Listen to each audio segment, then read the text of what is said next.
Hello guys, welcome to all of you in your another video.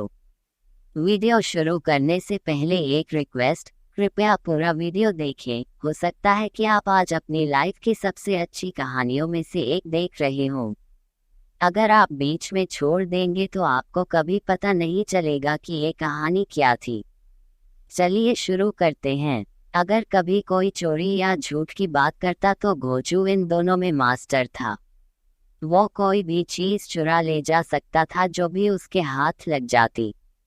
वो अपने गांव में इतना बदमाश हो गया था कि गांव का कोई भी आदमी अपनी कोई भी चीज ऐसे ही खुली नहीं छोड़ता था। अब क्योंकि वो ऐसा हो गया था तो सब लोग अपनी चीजें संभाल कर ही रखते थे। और क्योंकि अब वो गांव वालों की कोई भी चीज नहीं चुरा सकता था तो कुछ दिनों बाद वो गरीब हो गया, और इतना गरीब हो गया कि उसको खाने के भी लाले पड़ गए। एक दिन उसके दिमाग में एक ख्याल आया कि अगर उसको अमीर आदमी बनना है तो चोरी करने के लिए गांव का सरदार ठीक आदमी रहेगा। इस दुनिया में उसके पास बस अब एक ही चीज बाकी रह गई थी, वो था उसका घोड़ा। नहीं, उसके पास दो चीजें थीं, अगर तुम उसे गिनो तो, क्योंकि साथ में उसकी पत्नी भी तो थी। एक रात उसने अपनी पत्नी से कहा, मैंने अमीर बनने के लिए एक तरकीब सोची है। उसमें तुमको और घोड़े दोनों को मेरी मदद करनी पड़ेगी, क्योंकि अब सिर्फ तुम दोनों ही मेरे पास रह गए हो, और तुम तो मेरे लिए बहुत ही कीमती हो, खास करके इस वक्त।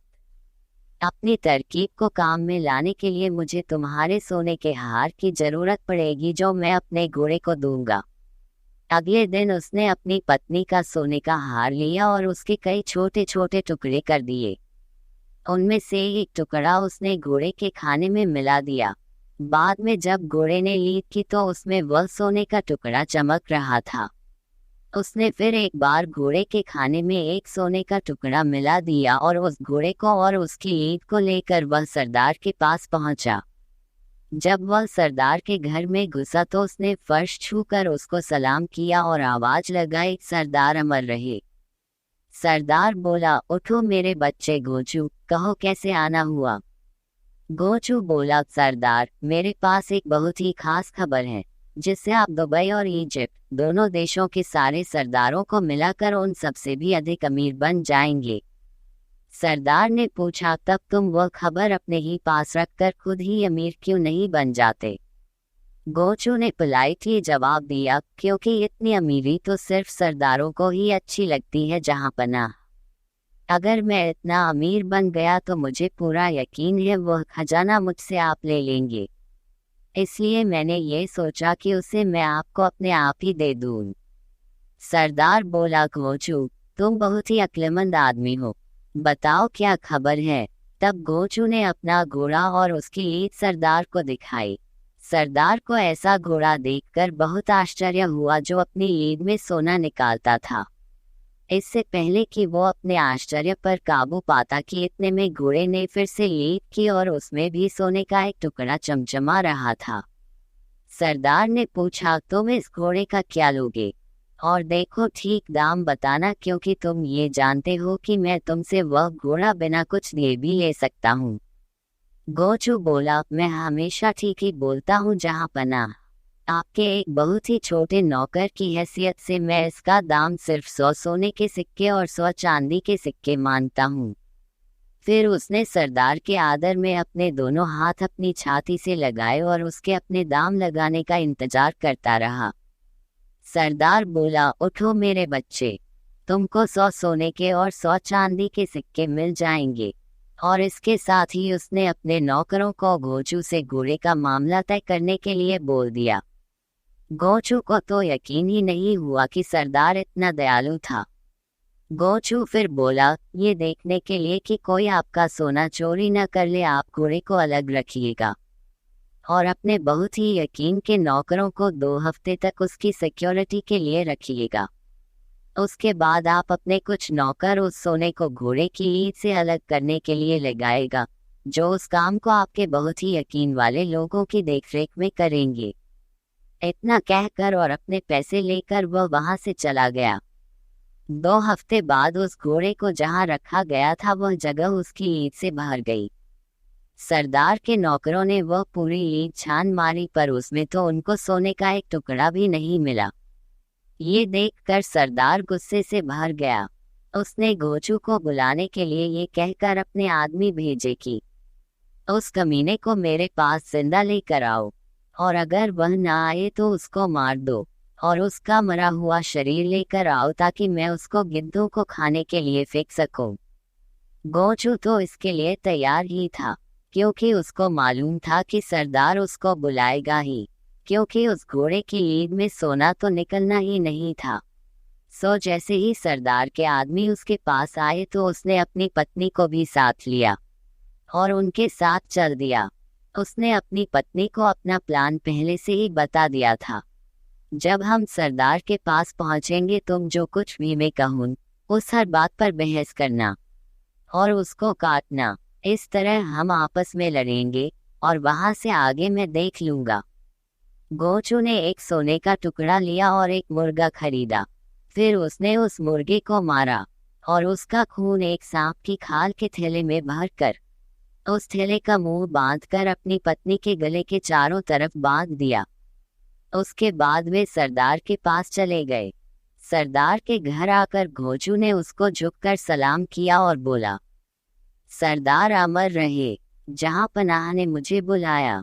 सरदार बोला, तुम कह रहे थे कि तुम्हारा घोड़ा अपनी लीद में सोना निकालता है। मैंने उसको तुम्हारे कहे अनुसार 2 हफ्ते तक एक अकेली जगह में रखा, पर मुझे उसकी लीद में से सोने का एक टुकड़ा भी नहीं मिला। गोचू ने जोर से कहा, पर मैंने तो आपसे ये केवल कहा ही नहीं था, बल्कि करके भी दिखाया भी था। उसकी पत्नी बोली, सरकार, इसने आपको धोखा दिया था, वहां कोई सोना वोना नहीं था। गोचू चिल्लाया, ए चुप रह झूठी। पत्नी ने भी जवाब में कहा, तुम झूठे हो। गोचू ने गुस्सा होने का बहाना करते हुए अपनी पत्नी को बहुत डांटा। फिर उसने अपना छोटा सा चाकू निकाला और उसके गले में लिपटा हुआ वह सांप की खाल वाला थैला काट दिया। इससे उस थैले में भरा सारा खून फर्श पर बिखर गया और उसकी पत्नी जमीन पर गिर पड़ी। ये देखकर सरदार चिल्लाया, तुमने अपनी पत्नी को मार दिया। गोचू बोला, आपने मुझे बुलाया था ना? क्यों बुलाया था? जल्दी बताइए ताकि मैं इसको फिर से जिंदा कर सकूं। सरदार यह सब देखकर परेशान था। वह बोला, तुमने अभी अभी एक इतना बड़ा जुर्म किया है और तुम मुझसे पूछ रहे हो कि मैंने तुमको क्यों बुलाया है। भूल जाओ कि मैंने तुमको क्यों बुलाया है। तुमने अपनी पत्नी को मारा है। तुमने एक भयानक जुर्म किया है और वह भी मेरी आंखों के सामने। अब तुम उसकी सजा भुगतने के लिए तैयार हो जाओ। गोचू ने तुरंत ही एक लोटा भरकर पानी मांगा। सरदार ने पानी मंगवा दिया। गोचू ने उसके ऊपर कुछ शब्द बोले। फिर उसने अपनी मयूरपंख का चवर उस पानी में डुबोया और उस पूंछ को 7 बार झटक कर उससे एक आवाज करते हुए वह पानी अपनी पत्नी पर छिड़क दिया। वह बोला, इसका कटा हुआ गला ठीक हो जाए और मैं तुझे हुक्म देता हूँ कि तू उठ जा। गोचू की पत्नी तुरंत ही उठकर बैठी हो गई और अपने पति को गले लगा लिया। अब उसका गला भी कटा हुआ नहीं था। मयूरपंख के चवर की ताकत को देखकर सरदार ने सोचा कि अगर यह चवर उसके पास हो तो वह कितना ताकतवर हो जाए। वह अपने उन सब मरे हुए लोगों को जिंदा कर सकता था जो लड़ाई में मारे जाते थे। सो वह गोचू से बोला, मैंने तो कभी यह सोचा भी नहीं था कि मैं अपनी आंखों से ऐसी ताकत देख पाऊंगा। मुझे लगता है कि मैं लीद में सोना निकालने वाले घोड़े के बदले में ये चवर लेना ज्यादा पसंद करूंगा। तो मुझे इसे कितने में बेचोगे? गोचू बोला, मुझे यकीन है कि अब आप जानते हैं कि यह चवर इस घोड़े से कहीं ज्यादा कीमती है, पर आपको मैं इसको 200 सोने के सिक्के और 200 चांदी के सिक्कों में दे दूंगा। सरदार ने उस चवर के दाम गोचू को दे दिए और वह चवर उससे ले लिया। एक दिन जब सरदार अपने सलाहकारों के साथ खा रहा था और पी रहा था, तो वह अपनी नई ताकत उन सबको दिखाना चाह रहा था। जब उसकी एक पत्नी वहां और खाना रखने के लिए आई, तो उसने उन लोगों से कहा कि वह पहले उसको मार देगा और फिर उसे जिंदा कर देगा। तुरंत ही उसने अपनी पत्नी को पकड़कर जमीन पर गिरा दिया और उसका गला काट दिया।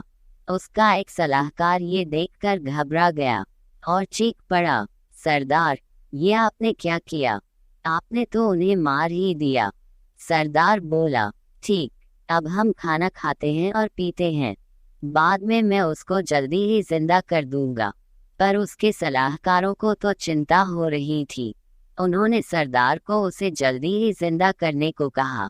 सरदार ने तब वो चवर लोटे में भरे पानी में डुबोया और गोचू की तरह कुछ शब्द बोले। फिर उसने चवर को 7 बार हवा में हिलाया और उसका पानी अपनी पत्नी के शरीर पर छिड़क दिया। उसने उसको हुक्म दिया कि अब उठकर खड़ी हो जा, पर वो तो वहीं की वहीं पड़ी रही, हिली भी नहीं। उसने ये सब एक बार और दोहराया, लेकिन फिर भी कुछ नहीं हुआ। ये देखकर वह खुद भी डर गया। उसने अपने नौकरों को फिर से गोचू को लाने के लिए कहा और बोला कि अब की बार तो उसे मरना ही पड़ेगा। नौकर गोचू को सरदार के पास ले आए। सरदार ने अपने बहुत ताकतवर आदमियों को उसे उसके हाथ पीछे बांधकर एक डूबने वाली चीज से बांधने को कहा। फिर उसको एक चमड़े के थैले में डालकर नदी के सबसे गहरे हिस्से में फेंकने के लिए बोल दिया। उन आदमियों ने उसके हाथ पीछे बांधे और एक चमड़े के थैले में डालकर उस थैले का मुंह रस्सी से बांध दिया। फिर वे उसको नदी में फेंकने के लिए नदी पर ले गए। वे सुबह से लेकर शाम तक चलते रहे। अब उनको टटी पॉटी के लिए जाना था, सो वह थैला उन्होंने सड़क के किनारे रख दिया और एक झाड़ी की तरफ चले गए। इससे पहले कि वे वहां से लौट कर आते, एक मीठे खजूर बेचने वाला व्यापारी अपने गधे पर चढ़कर वहां से गुजर रहा था। गोचू को कुछ आवाज आई तो वह थैले में से बोला, मेहरबानी करके मेरी मदद करो, मुझे सोना नहीं चाहिए। उन्होंने कहा है कि सरदार अपनी जिंदगी बचाने के लिए मुझे अपना खजाना देना चाहता है, पर मुझे उसका कोई खजाना नहीं चाहिए, मैं गरीब ही ठीक हूँ। वह व्यापारी बोला, तुम पागल हो गए हो क्या? हर आदमी अमीर होना चाहता है और तुम कह रहे हो कि तुम गरीब ही ठीक हो। गोचू बोला, हाँ, मैं ठीक कह रहा हूँ। वह खजाना तुम ले लो। ये पैसा मेरे लिए हमेशा से ही एक परेशानी रहा है।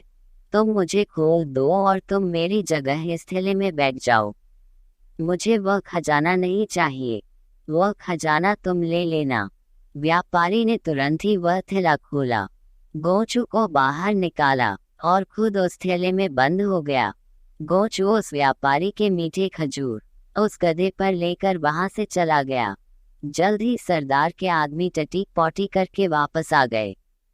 उन्होंने वह थैला उठाया और उसे उठाकर चल दिए।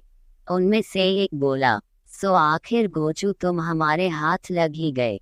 अब तुम किसी को धोखा नहीं दे पाओगे, हम तुम्हें अब नदी में फेंक देंगे। व्यापारी यह सुनकर थैले में से चिल्लाया, नहीं नहीं, मैं गोचू नहीं हूँ, मैं हूँ, मुझे खोल दो। वे लोग बोले, हाँ हाँ हाँ, वो तुम ही हो, वो तुम ही हो। कहकर उन्होंने उस थैले को नदी में फेंक दिया और सरदार के पास लौट गए। पर इससे पहले कि सरदार के नौकर उसको सारी खबर बताते कि गोचू गधे पर सवार होकर वहां आ पहुंचा। सरदार तो उसको देखकर कुछ बोल ही नहीं सका। गोचू सरदार से बोला, सरदार, आपके पुरखों ने आपको आशीर्वाद भेजा है और साथ में ये कुछ मीठे खजूर भेजे हैं। अच्छा हो अगर आप भी उनसे मिलने चले जाएं। वे आपको बहुत याद करते हैं। जहाँ वे हैं वहाँ सोना और चांदी टनों में है। वे चाहते हैं कि आप वहाँ खुद जाकर वह सोना चांदी ले आएं। आपको वहाँ जरूर जाना चाहिए जहाँ मैं गया था। जब तक आप वहाँ से लौट कर आते हैं तब तक मैं यहाँ रहता हूँ। ये सुनकर सरदार ने अपने गांव वालों को बुलाया और उनसे कहा, गोचू ने मेरे पुरखों को देखा है, मैं भी उनको देखने जाना चाहता हूँ। जब तक मैं उनको देखकर वापस आता हूँ तब तक ये गोचू तुम्हारा सरदार रहेगा। तुम लोग उसकी उसी तरीके से सेवा करना जैसे मेरी करते रहे हो। गोचू ने सरदार के नौकरों को सरदार को वैसे ही चमड़े के थैले में बांधकर नदी के सबसे गहरे हिस्से में फेंक देने के लिए कह दिया। सरदार के आदमी सरदार को थैले में बांधकर नदी पर ले गए और उसको नदी में फेंक दिया। गोचू ने उस गांव पर 2 हफ्ते तक राज किया और जब सरदार वापस नहीं आया तो वह उस गांव का असली सरदार बन गया। इस तरह से गांव का वह चोर गांव का असली सरदार बन गया। कहानी पसंद आई हो तो एक लाइक तो बनता है दोस्त। मेरे चैनल को सब्सक्राइब कर दीजिए और यही ढेर सारी कहानियाँ आपको मिलेंगी चैनल की प्लेलिस्ट में। मिलते हैं अगली वीडियो में। तब तक के लिए हंसते रहिए, मुस्कुराते रहिए।